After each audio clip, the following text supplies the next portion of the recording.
are 19 million war veterans living in the United States today. 19 million men and women who've lived extraordinary lives. 19 million stories worth telling. I never got hit. You got shot a lot. at. You got shot at, but I got not shot hit. at, but never been hit. So I. Yeah. Now, did you ever see the enemy? Did you ever actually laid eyes on the enemy? Not very often, no. Very seldom. They shoot and run. It's not a conventional war like Korea or Second World War. July 11th, I was getting ready to go on R&R. I was back at the base camp getting ready to go, and the troops were out. And I got word that one of my best buddies got shot from Black Duck, Minnesota. And he died. And I always feel a little guilty about that.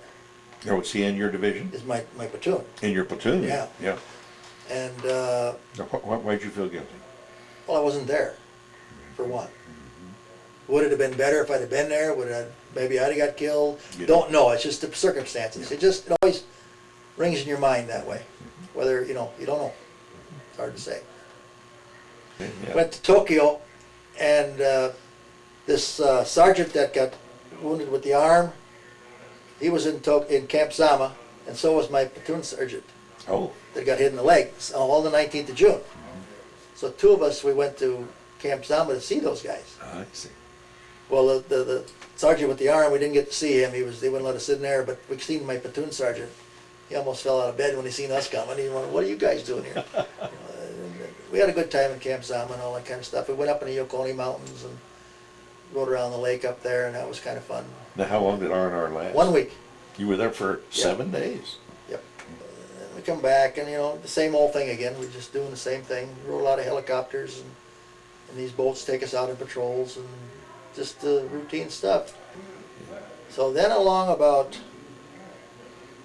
first part of September or October, see, we all went over as a unit, so we were all supposed to transfer out of that unit at the same time, 12 months later. So what they did, they split some of us up. So they split me up, sent me to 2nd of the 60th. They took my weapon away when I transferred out. They had to leave it there. So we got into this new place. They went to Tan Tru, which is just a little village. There's a Vietnamese village there, and the 2nd of the 60th had their base camp there. And we got there at night one night it was pretty dark, so they just put us up for the night. The next morning we went back to the mess hall, and these guys were telling everybody where they were going to go. But this guy in the morning, he says, he looked at me. I wasn't E5 yet. I had acting stripes on, and he said, "You look like you've seen enough combat. You're going to gun jeeps." Now, what is that? Tan Tru is 7 or 8 miles from Tan An, which is one of the major cities on a highway, and they have a dirt road there. They patrol that all day long. Just drive a Jeep back and forth? 4 Jeeps, 3 or 4 Jeeps drive it all back and forth. We check in every checkpoint. That's all we did. We had a 60 mounted on the back, and that was fun. It wasn't safe either, because every morning, see, they give this road back to the VC at night. Is that right? Yeah. And every morning the engineers would be out there with the hand minesweepers.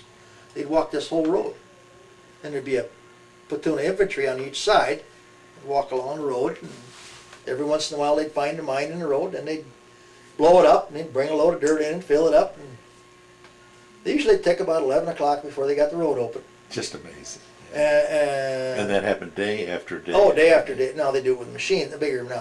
Yeah. But every day, and then we'd start patrolling the road. We'd follow them. And once they got it open, we'd go back and forth and meet Jeeps on the road and everything, met them home. I don't know if I'd have made it if I'd have stayed in the infantry. Really? I was really, started to bother me. Yeah. It's good I got out of there. Yeah.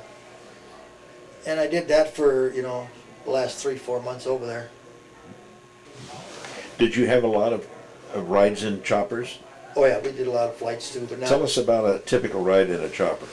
Well, they drop you in, and hopefully it wasn't a hot one. They're usually coming in. They usually prep the area pretty much. But they're very noisy. Very noisy.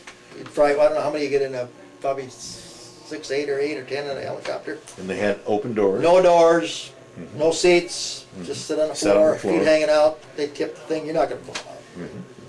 And you had a guy there with an M60? There's a guy on each side with an M60, and that was your door gunners. Yep. But they usually prep the area before, you know. Yep. And one time, they dropped us in a place where they had prepped with artillery, and these ships weren't gonna land. The helicopters weren't gonna land. Just hover.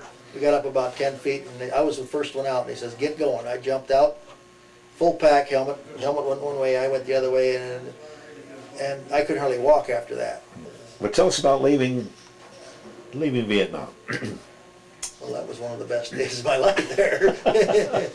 We got on this 707, they shipped us home. Everybody on the plane. 707, stewardesses. Stewardesses and steaks and the whole works. You know. So where'd you land? We stopped in Okinawa to refuel, and we landed in San Francisco. Well, actually, we landed in Oakland because it was foggier in San Francisco. One way or the other, I don't know. Yeah. We had to go across the Golden Gate Bridge to get where we were going. And then they just processed us out and didn't, no interviews, no nothing, just send us home. Shook your hand and said Took goodbye. my hand, here, go. And so what date was that? That was on the 6th of January, 68. So where did you go then? I went and found a plane back to Minneapolis. Didn't tell nobody I was coming home. Oh, didn't you? Nope. Well, they knew about when I was coming. Yeah. But I got to the cities. Okay, now I left Vietnam, 80, 90 degrees. We got to California, it was 40. Got to the Twin Cities, it was 20 below. All in 24 hours. Amazing. Yeah. Amazing. So we got to the cities, and I called somebody at home, and they come up and picked me up. Did you have any hostility from the civilians? You didn't really mention you were there. If you did, it got you in trouble. Yeah, some. Yeah, a lot of it. So what'd you do when you got home there? You I surprised? started farming with my dad. Did you farming Yep, again? Yep, started farming, yep. I farmed for 30 years. Is that right? And then I got married when I was 30. 31, 30, somewhere in there. That was in 1976. Did you have kids? We've had 3 kids. 2 girls and a boy. Any grandkids? We got 8 grandchildren. 8. 7 girls and 1 boy. Oh, I bet he has fun at family Well, reunions. the oldest one is 6, so. The oldest one is 6. Yeah, little Well, folks. they're fun. They're fun. All grandkids are fun. Yes. And then when I got out of the Army, I went to the VA and got this. They gave me a hearing test, and they gave me 0%. I got a disability for hearing, but 0%, which remains today. I got it. I just had a hearing test. I got to go for another one in December. I also have type 2 diabetes from Agent Orange, and I've been diagnosed with 50% PTSD. All within the last 2.5 years. Hmm. I go to classes at the VA for PTSD. Once a week when she has a session. She has one session of 5 classes, and then they take a break, and they do 5, and it helps.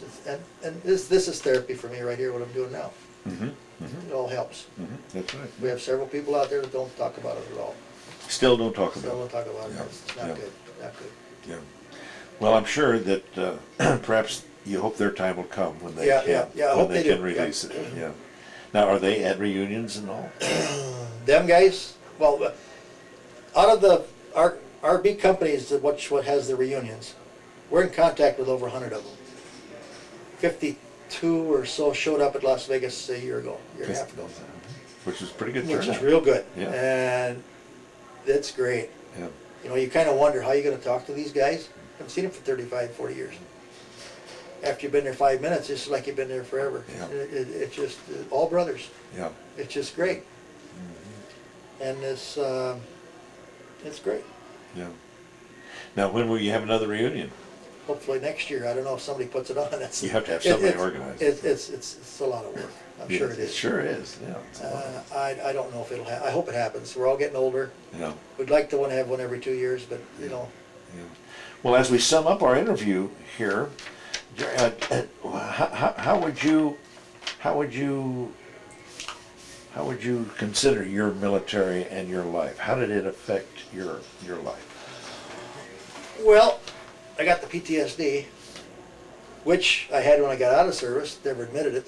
That's the biggest thing on this PTSD thing. You carried it with you, didn't you? Carried it with you all, you don't admit it. It's you know, it's with you until you finally admit that you got it. Then you try to do something about it. You're not going to get over it. We left Vietnam 43 you learn years to ago. live with it is the main thing. We left right? Vietnam 43 years ago, and we're still there today. Yeah. I mean, it's all up in the mind, you know. And then in 1970, when my brother got killed, he was in the 4th Division in Vietnam, and they went into Cambodia, and he didn't come out. He got killed by friendly fire. Did they bring him home? Yes. And we had a kid in that base camp that was only in country a month, writing a letter home in his tent, and a piece off the marking around for artillery at night fell through the tent and killed him. I mean, it happened. It was tough, but it happens. It's just one thing of life, you know. It's the way it goes. And that was hard. Hard on my dad. He blamed Nixon, and you know. But like Pa says, it's the hardest thing to do is bury one of your children. That's right. Yeah, but we got through it. So. And I think other than that, you know, great experience. My theory on this whole thing, when kids get out of high school, they turn 18, they should all take 6 months basic training. Learn discipline. If you want to stay in the service, fine. If you don't, go home. At least you got the discipline. The whole world would be better. Well, Jerry, we appreciate you sharing this with us. And as you say, why maybe you're going to benefit by the result of sharing this with the public. And we certainly appreciate it because people need to know what your generation went through. And your country appreciates that too. Thank you very much. Thank you.